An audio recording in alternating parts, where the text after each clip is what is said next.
Welcome to episode 1 of the Global Kindness Federation podcast, day 1, ye- month 1, and year 1. I say year 1 because it's 2026, January 1st, and 2026 root number is 1 in numerology. There's lots of numerologists out there. You gotta love numbers.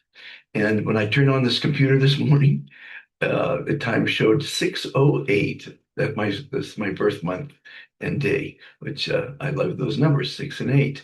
Everything happens in life as it should, when it should. So please grab a cup of coffee,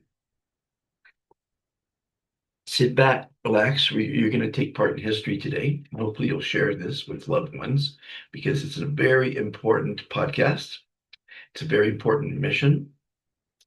And it's not the journey in life. What it is, the journey in life. It's not the destination. Now, I'm not always perfect. No one's perfect. And I'll repeat myself sometimes today and I'll forget some things, but I'm talking from the heart. I'm the founder of the Foundation for World Harmony and supporting our servicemen, a charity in America.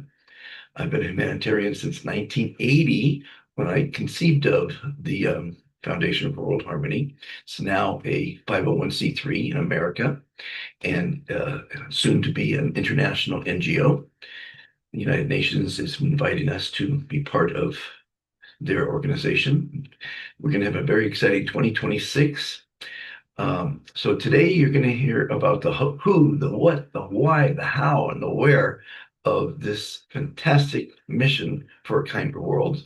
So if you can listen to this on Spotify, if you're taking a long drive or boring commute, or just like I say, sit back and relax. And I think you're going to enjoy the story.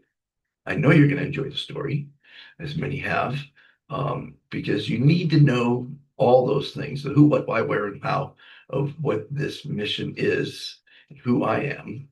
And without you, it wouldn't be happening. So let's start with the who. And the who is you and me. Because without you, we can't make the world a better place. And so again, this isn't scripted. So you bear with me as I try to get you my thought. It is early in the morning on January 1st. I hope you had a fantastic New Year's Eve. I saw some videos from around the world. People partied like rock stars last night. And as they should, bringing in the new year brings hope and new dreams. And in New York, Times Square, where they had the big ball drop, and they also had another ball drop because it's the 250th anniversary this year of America. But a lot of people wrote with their wishes and their dreams on confetti because they dropped confetti during the ball drop. And many of them, if not most of them, were wishing for a kinder world, peace on earth, all the things that this mission is all about. And we have, as of today, um, our founding fathers, which was cut off yesterday, is 15,742, which coincidentally adds up to the root number 1, which is new beginnings. Speaking of new beginnings, you might know that I post motivational quotes from famous people in history, mostly philosophers, the Plato's and the Socrates and the Rene Descartes of the world were fantastic human beings with great insights, great knowledge, great wisdom. And so I quote them every day along with one of my quotes because I have lots of good quotes like everything happens as it should, when it should. You're listening to this at the right time in your life because this is going to change your life. I promise you, if you take the time to listen.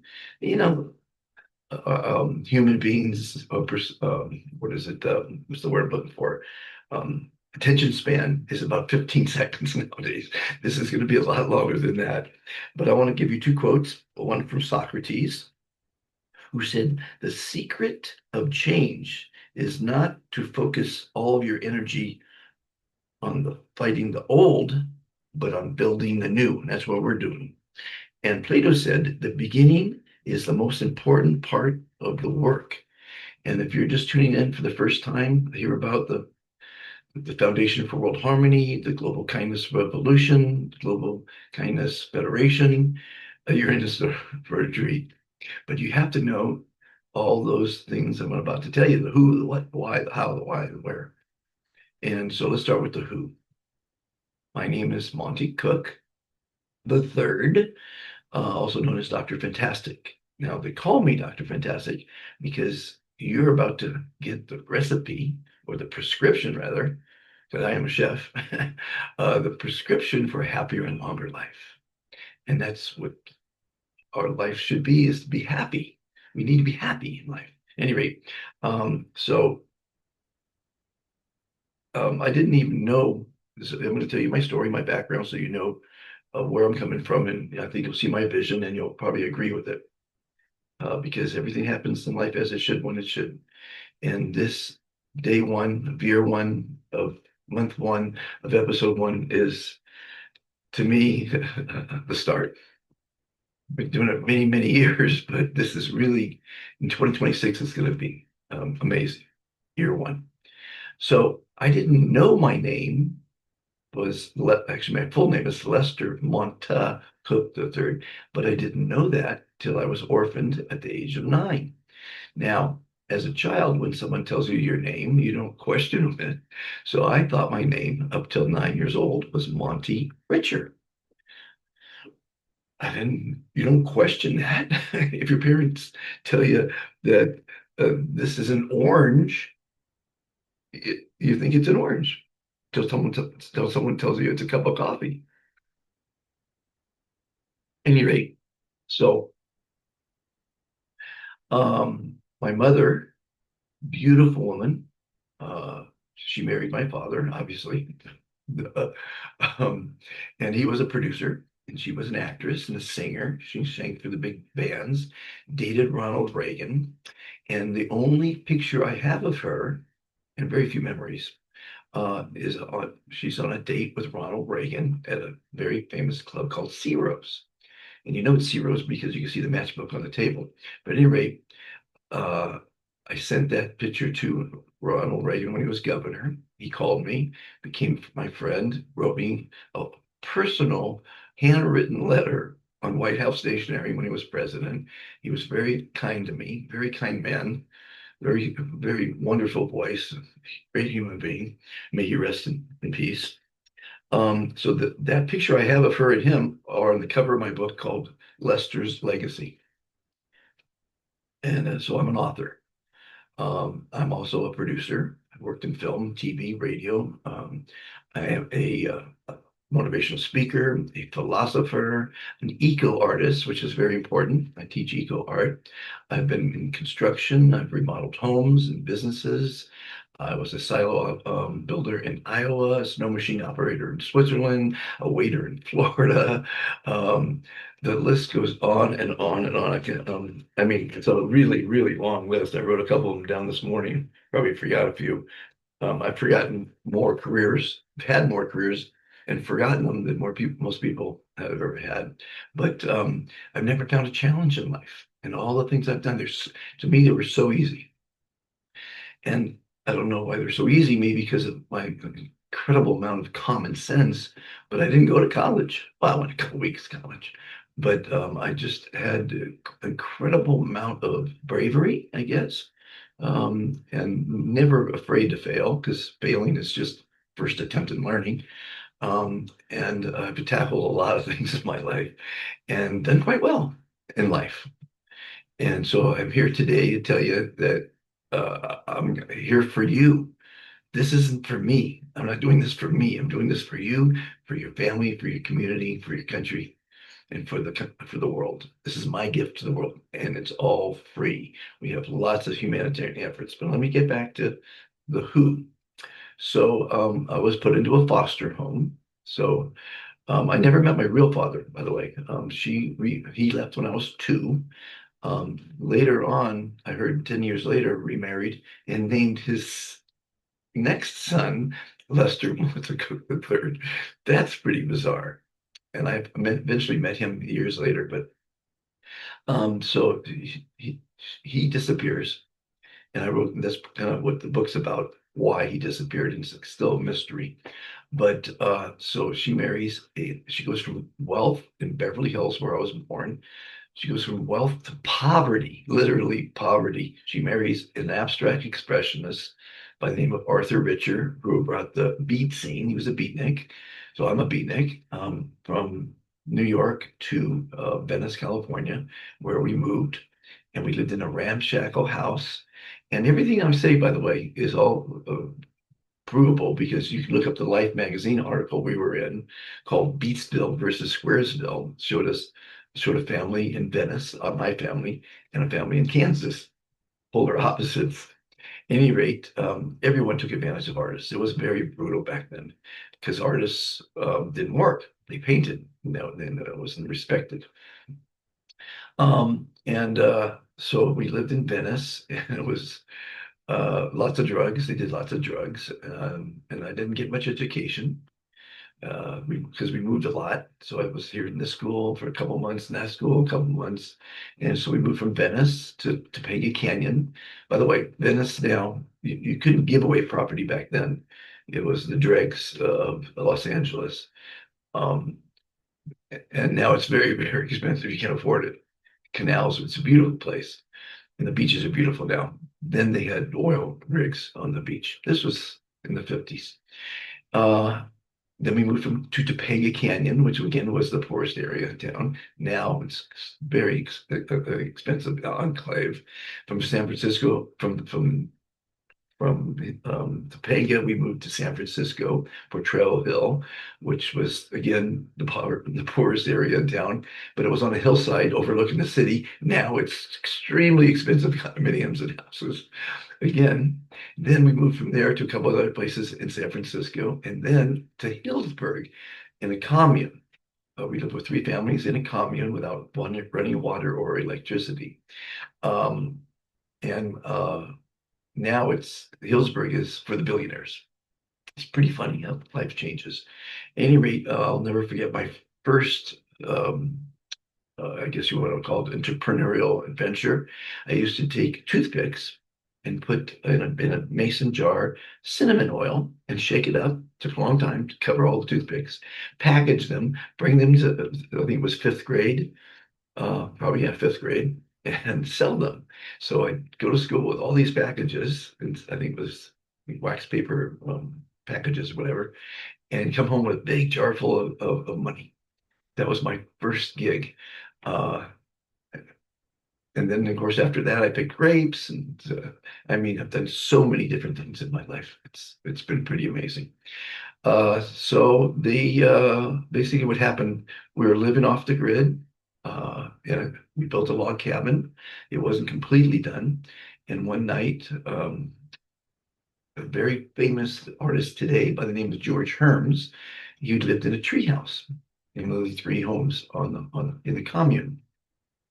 And he went to make coffee. All the three parents were all in the treehouse doing drugs and talking art and love and family. That's all we cared about back then, which is fantastic.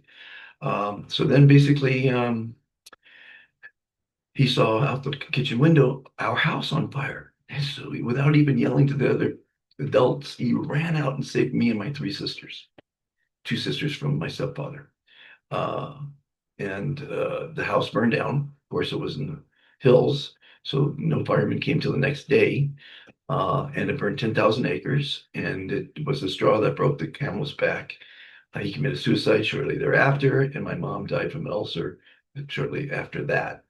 And my mother's dying wish was to her best friend, and she said to her, "Don't let LA get my kids." Because she knew about society and the bullshit. That's what she left, the bullshit, the plasticity of wealth and fame and fortune. You don't want to wish for fame or fortune. It's a curse. Trust me, I know a lot of famous people and a lot of wealthy people. At any rate, and I'm kind of following in both their footsteps, not knowing it, by leaving society, 5 to 6 years ago, I left my wife. I had a life that was many people envied. I had a big yacht. I had a beautiful home. I had a beautiful wife. I had a beautiful family, but I left it to do what I'm doing today. I'm trying to save the planet from the insanity of humanity, and I need your help. And thank the 15,742 founding fathers who were cut off yesterday. That number was cut off. Thank you for believing in the mission. We're going to go forward and do some amazing things for the planet. Anyway, so let's get back to the story, who I am. So then I was put into a foster home because, even though she wished that LA didn't get it, my uncle came and got us and put me in a foster home, brutal foster home. So basically, I didn't get any love or guidance as a child. That's the bottom line. My social workers couldn't believe that I was turning out okay. One of my first gigs in the foster home at 12 was a farm. It was a day camp that had all kind of farm animals, and I tended them. I used to ride my bike for 5 miles and make, I think it was $1.25 an hour, whatever it was, or 75 cents. I don't remember. It was a long time ago. Gas was 19 cents a gallon. Since I was born, almost 6 billion people were born since I was born. So I've seen a lot in my life. I believe I have a lot of wisdom to offer, and that's what I'm doing. I'm offering my mistakes, I'm offering my wisdom, my experiences to you. And I hope you're enjoying them. I hope you're going to live by them and not make the same mistakes that I made. Any rate, so the foster family was pretty brutal, pretty brutal. He was a bigot. He was a bit, he didn't, he taught me some bad things actually. And luckily I don't listen to them, but it's ingrained in you somehow, being listen to your foster parents. But I'll never forget, being put into the foster home and being told by my social workers my name was Lester Monta Cook III, because I thought it was Monty Richard for 9 years. I go, what a cool name. But Monty is what I've been going by. And it turns out my father went by Monty. I'm not sure about my grandfather. I never met him, never had any grandparents. Um, we're just kind of, I don't know if you have grandparents, but bless your heart if you do, because they're probably wonderful people. Um, and so that was a brutal 7 years in the foster home. I finally said, I always threatened to run away. I would always threaten because it was such brutality. And he always outsmarted me. He says, there's the front door. Don't let it hit you on the way out. And he says, but they're gonna find you week, couple days, maybe whatever. And then you're not gonna come back here to this loving family. Actually, I think he said that. And he says, they're gonna put you in a detention camp. Um, because you're a criminal or whatever. I don't know. Any rate, so he always outsmarted me in that. But finally at 17, I said, this is it. And so I asked his wife to give me a ride to my friend's house. And he said no. She had to argue with him for hours just to give me a ride to my friend's house to say goodbye to the foster family. If you can believe that. And so I won't bore you completely with the story. You might want to read my book. But then I decided college wasn't the answer because high school was impossible. Well, not impossible. Junior high was impossible. High school was extremely difficult. And when I tried college, it was like, there's no way this is going to work because my grammar school wasn't there. Yeah, I didn't have the fundamentals. Uh, and at any rate, so basically I said, I'm going to hitchhike around the world for my education. So I literally hitchhiked as far as I could around the world. I didn't make it all the way around. I made it to about 35 countries on my wits without any money and a backpack. My best friend, the backpack. I always encourage people to travel alone. It was a fantastic experience. I believe on that trip, I was a snow machine operator in Switzerland, um, a ski filer in a snow shop. I lived in Davos Platz, one of the most magnificent places on the planet. In my life, I've lived in the most magnificent places. This last 5 years traveling, unbelievable places. But Davos Platz is very famous for the best air on the planet, with five ski mountains: Parsen, Schatzalp, Zell. There's a few I don't remember all. That's where I learned how to ski. I've skied the Alps, the French Alps, Swiss Alps, Rockies, and Sierra Mountains. Love skiing. I actually started the ski department or the video department at Mammoth Mountain. You know, that famous resort. I had the best job on the mountain. I started that video department. That was pretty cool. That's one of my things on my resume. If I don't usually put out resumes, but because I usually work for myself. Anyway, so I traveled, had my life has been like Forrest Gump. I just happened to run into the best situations on the planet. So finally, I get done with my travels, which is a book and a half in itself. And I came back to Los Angeles, and I had no home, no friends.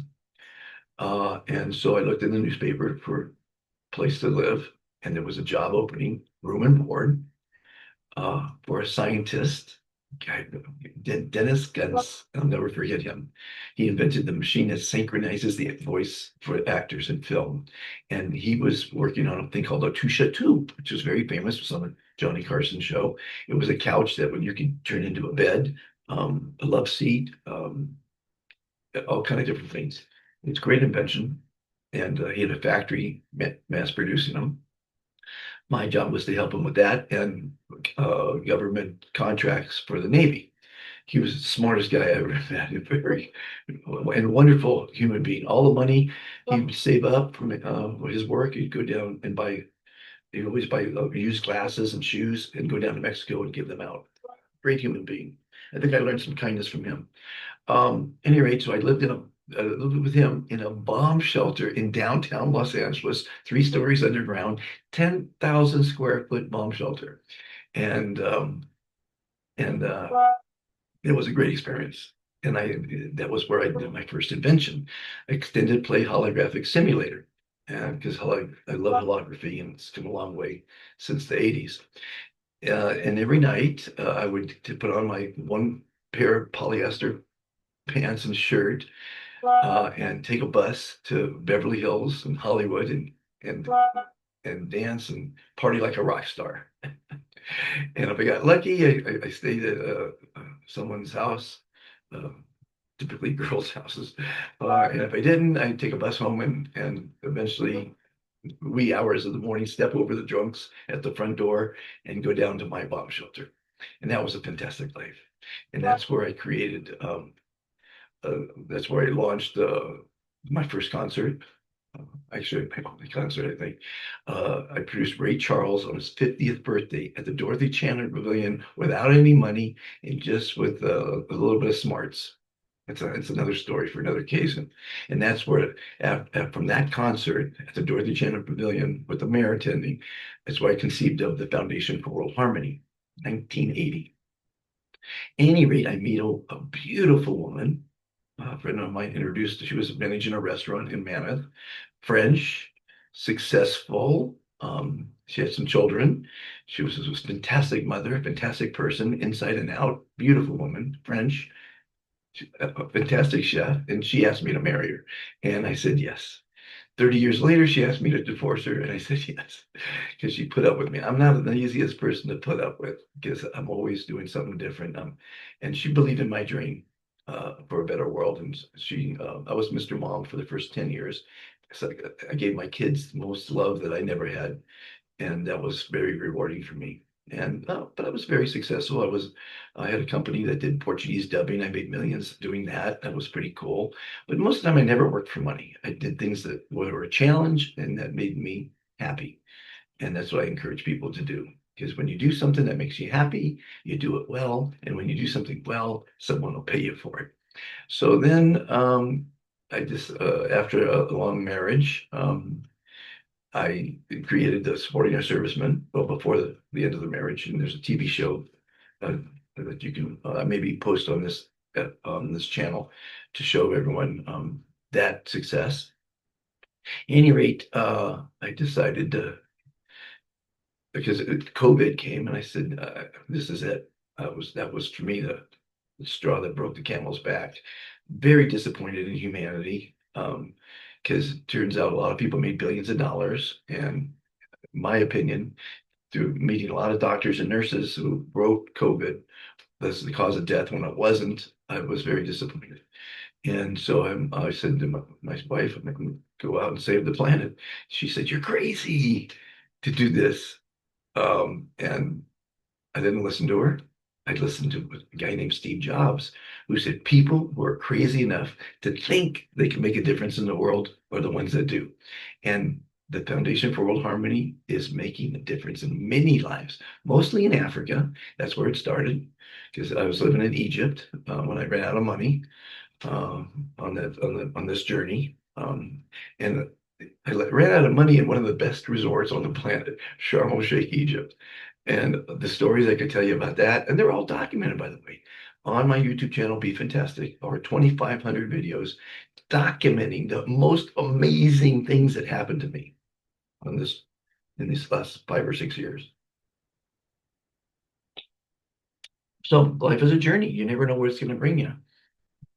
And I felt the natural evolution of having so many people believe in the kindness revolution that it should evolve into the Global Kindness Federation, which in essence is a digital nation of people, not countries, people. And we don't care about borders, we don't care about religions or sex or nationality or color or creed. We care about you as a person. And we're uniting people around the world. We're in 148 countries. Over 1,000 WhatsApp groups is where we share my motivational quotes, positive information, no politics, no religion, and it's not commercial. We don't charge anything for anything, and we're being recognized. I recently was awarded an honorary doctorate, which is kind of nice. I don't need any accolades or any diplomas or any recognition. I just want to save the planet from the insanity of humanity, and I need your help. I want you to be an admin in your local community, your local school, your local place of worship. Because an admin, what they do is they invite people in to hear about um, our revolution, our federation, our mission, and spread the word. And we have some amazing, if you go to africaisfantastic.org and you watch just a few of our directors, because we have a director in every country, we're eventually have a director in all 195 countries. But right now we have some very strong directors who believe in the mission. And if you watch just 2 or 3 of our directors, Nigeria, Zambia, Uganda, Ghana, Sierra Leone, you will want to be part of this because it's inspirational what they say. And hopefully, what I'm saying is inspirational because you can make a difference in the world. You are the most important person in the world. Because if you're not alive, happy, or well, how can you be of service to your family, to your God, to your country, to your city, to the world, or to yourself? You got to love yourself unconditionally. And that's commitment number one. Be kind and love yourself. And we have a pledge that basically enunciates, or I'm not sure the word for it right now, the 3 commitments. And it's fantastic. It's working. It's manifesting results. We're seeing tangible results in the children. And we want every school to recite the pledge every day. Because again, it's not commercial, it's not political, and it's not religious. By the way, we have religious groups, lots of them, for people who want to talk about God, their religion. And we have lots of business groups for people who need to make money. We're not into those things. We're into kindness and spreading the solution to the world's problems. And that's what this show is going to do. We're going to talk about solutions. And in our founding father group alone, and there's a lot of people who will going to join after today, we have some amazing scientists. Um, my first guest is going to be John Paul DeJoria, a billionaire humanitarian. He agreed last week to be my first guest. This is the first episode, obviously. Great human beings, feeds over 17,000 people every day in Africa. He's doing some wonderful things. He's got his own charity, Peace, Love, and Happiness. He's founded Paul Mitchell Hair Products, which is a huge brand, billion-dollar brand, many, many, many companies, and Patron Tequila. And I used to be his captain. One of my many, many trades, which I didn't mention earlier, I was a captain on yachts. I had a beautiful yacht. It was called the Merci, and I threw the biggest and the best parties in Marina del Rey, California, you could imagine. It was the envy of everyone in the marina to be on that yacht during Christmas parade or New Year's Eve parties or July 4th events and stuff. It was fantastic. But I don't live in the past. I don't live in the future. I live in the present. And I'm hoping that you'll join and become part of this mission because it's an important mission. The world in my lifetime, I made a list of it the other day. I was going to read it actually in this episode of the horrific events that's happened in my lifetime alone. The wars, the catastrophes, the things that humans have done to humans. But that's just in my lifetime. Previous to me being born, we had the World War One and Two. We had the we had rulers and emperors and kings and queens that did the most horrific things to people. Bruno, I love philosophers. Bruno, the philosopher, he was burned at the stake. You know why? Because he said the earth was round. Was he right? He was right, but they said it was heresy. The Christian church said it was heresy to say that the earth was round. They burned the poor guy at the stake. In 1776, I think it was, or whatever, around there in America, they burned women at the stake for being witches because they spoke the truth, because they were advanced thinkers. It's amazing the past of humanity. Again, the insanity of humanity. It's insane what a man has done to mankind. And now we're polluting the planet. Well, we're 8 billion people. 300,000 diapers go into the landfills I think it's every hour or every day. Doesn't even matter. That's a lot. 4.7 trillion cigarette butts get thrown on the ground every year. They cause forest fires. They have caused forest fires. They've caused people's houses to burn down and them to die in it because they passed out drunk smoking a cigarette. And it's not even good for you to smoke cigarettes. In the old days, doctors would smoke while operating. Oh, they dropped an ash in the cavity. Oh, bummer. They didn't sterilize their instruments. They had to pass a law to make the doctors sterilize their instruments because they would use the same instruments on the next baby's operation or whatever, and that person would die from an infection. It's the stupidity of humanity, not just the insanity, but the stupidity. And then they told you smoking was fantastic for you because the greedy people who there's a lot of greedy people out there. They've convinced and give money to the politicians to say, listen, you got to tell everyone this is fantastic because then I'll make more money and I'll give you some of the money and I'll help you get elected. And so it's a system that really works around money. 17 families in the world control all the money. When you control all the money, you control the governments. Some families have loaned money to governments.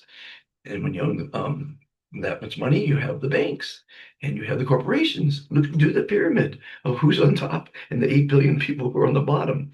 It all feeds to them. They don't want people like me telling you to use less, buy less. They want you to buy more.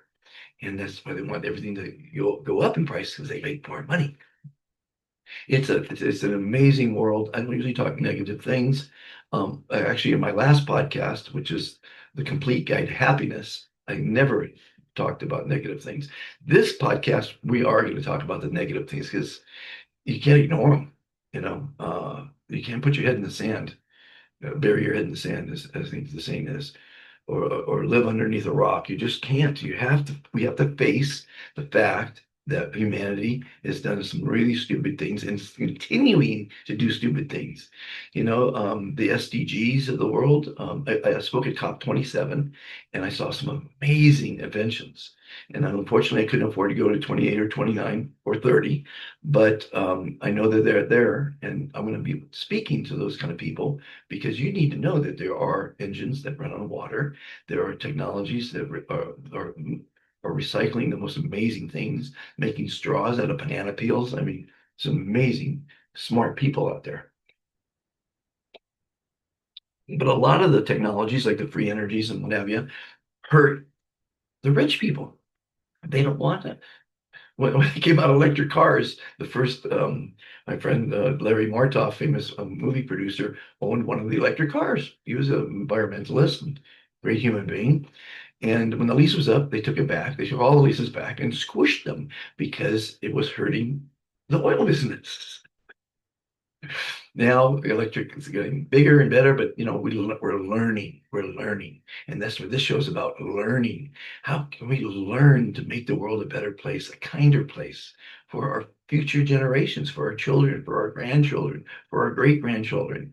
You know, and I'm hoping that this revolution continues without me because I'm not going to be around forever. We all die. I've experienced a lot of death in my families. All three sets of parents, the real, the step, and the fosters, were all passed away. I've had uncles pass away, many friends pass away. My girlfriend from a couple months ago passed away at 57 from a heart attack. Rest her soul. She was beautiful inside and out, wonderful human being. And I told my directors that I might die tomorrow. And if I die tomorrow, please take this forward.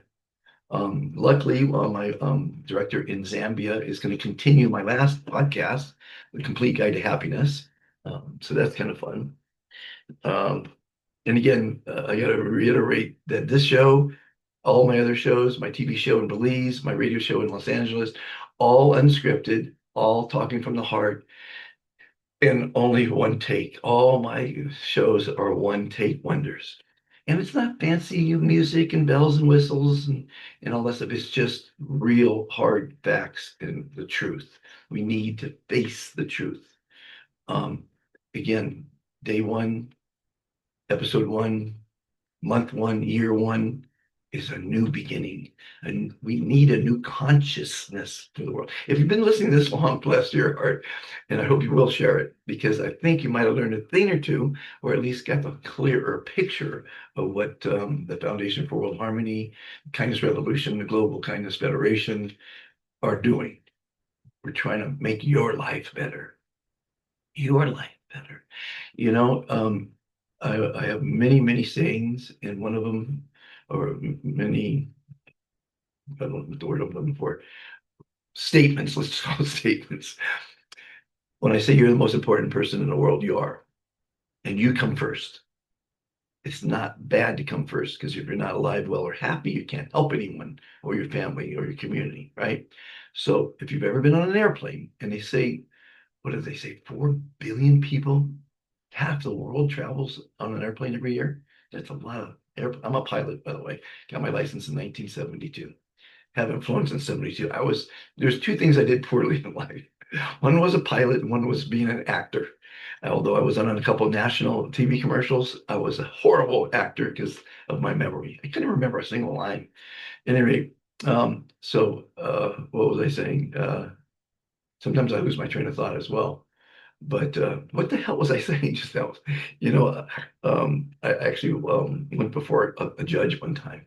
And when you tell a story, you back it up with another story, and you back it up with another story. And believe me, I have some stories on Be Fantastic YouTube channel. They're called Fantastic Stories. If you could look them up, the most incredible adventures that I did that are truly unbelievable, but they're true.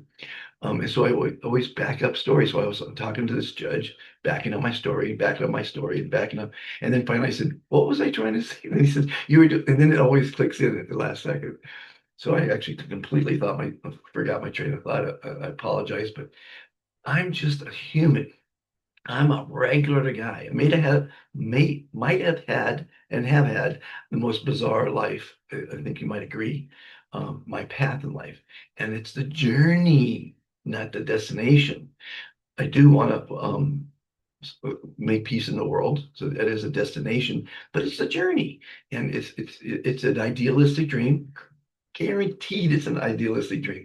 But if we get millions of people in that dream, we become a force because we, the people, outnumber the greedy um, corporations and the politicians. We outnumber them.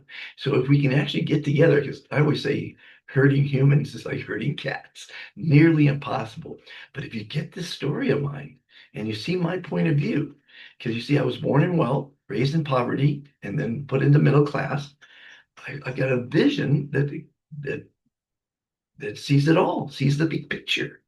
And I've met billionaires, and I've been on the $300 million yachts and the best mansions, and drove the most expensive cars in the world. Then flown on private planes, jets, with the most amazing people, and put it all together in a little story that makes sense to the common man. Because I'm the common man. I might have partied in the A Circle in Hollywood, the Playboy Mansion with famous people like Barry Gordy and a number. I could write a story on Barry Gordy. What a fantastic human being. Guy who started Motown Records. I could write make him a whole movie just on my life, my dear friend Barry Gordy. Been blessed to meet the most amazing people. And we have 15,000 of them, 742 in this group, which coincidentally adds up to the number one, the root number one, which is new beginnings, leadership. And there's another third thing that says, well, I don't know. Did I say enough for episode one? Do you get the picture? Do you see who? Oh, okay, no, that. Wait a minute. That was just the who. Now we have the what. The what is, of course, I mixed it all together, but the what is um, the Global Kindness Federation. That's an entity that will be a digital nation invited into the United Nations as hopefully we get approved. We don't have been approved yet. When? When is now? When is today? Day one, year one, month one. And here is episode one. That's the when. There's no better time to start to change than today. And a lot of people, their New Year's resolutions were to change, were to exercise, get healthy. Speaking of getting healthy, I think it's 20 million people die every year from heart disease. Guess what? 80% of those deaths were preventable if they listen to Dr. Fantastic. And what does listening to Dr. Fantastic mean? Be kind to yourself, love yourself unconditionally. If you do that, you're going to eat healthy, you're going to exercise, you're going to think positively. I have 100 ways to be kind to yourself, and the results on worldkindnesslist.com. 100 ways to be kind to others, and the results, and 100 ways to be kind to Mother Earth, and the results on worldkindnesslist.com. And that's just scratching the surface. We have kindness classes, we have kindness clubs, we've got all kind of programs that are free, all downloadable on worldkindnesslist.com. We've got a plan, but it takes you to implement it. It takes you to be a volunteer, to not just be a member. That we have more than 15,000 members in our groups. They just haven't become ambassadors of kindness because they're too lazy, because they don't know what's going on, but they're enjoying the daily quotes and the positive information. That's for certain. So if you're a member, go to worldkindnesslist.com and put your first name only. I address everyone by their first name. I don't care how rich or how famous you are. I address you by your first name. And if you have a problem with that, then we can't be friends. First name only, city, profession if you want, or student, and country. And we don't need your email. We don't need your email. We don't need, unless you want a welcome letter. We don't need your WhatsApp unless you want to be in a group and help and learn and grow. But we just want you to be kind to yourself, others, and the planet. And that's our goal. Get everyone to do that. We don't need you in the group. We need you to follow the three commitments. So that was the what. The when is now. How? How? Be kind. That's how we make the world a better place. 2 words to save the planet from the insanity of humanity. Be kind. Kindness cures it. People look at kind people, look down on them. We got to stop that lunacy. Kind people are strong people that believe in themselves, that believe in a better world. Where? Globally. We're only in 148 countries now. We need to be in 195. We need to be in every city on the planet with a WhatsApp group. We need to be in every school. We need all the children to do to recite the Global Kindness Pledge every day because it manifests results. And here's how it goes. I pledge to be kind to and love myself. That builds self-confidence. I pledge to be kind to and strive to love all others. That creates camaraderie and kindness to others. I pledge to be kind to, love, and respect our Mother Earth. That teaches you to stop littering and using less and not polluting and all the things that we need to do to protect our planet. And then they finish the pledge by saying, we are all fantastic. Again, building camaraderie in the classroom. And if they do this year after year, believe me, they're not going to be criminals. Then they sit and then they point to their friend in the class and say, you are fantastic. Again, building camaraderie. And then they finish it by saying, I am fantastic. And I tell you right now, take the I am fantastic challenge. Say, I am fantastic out loud with passion and conviction every day, 3 times a day for the next 30 days. Your life will change because words affect water. When you say it out loud, it's affecting the water inside you. 80% water. They've proven it. Look up the Kyoto water study. They looked at molecules of water when it was treated well, it looked like a snowflake, and when it was treated poorly with bad words or sounds, it looked like mud. It's distorted. Words matter. And I'm using words today, and hopefully you're listening to these words, and you'll take my words and follow them. Okay, that was the where, globally. We're a global digital nation because the world is digitized now. How? Well, follow us. I mean, follow us on YouTube, Instagram, X, our 4 websites, And why? Why? Why? A lot of poor people will say, what's in it for me to be part of this revolution? And I don't want people like that in our group. I want people to say, how can I help? Because when you're asking why, you're pretty much selfish and you're not too bright. Let's put it that way. Um, Did I say that right?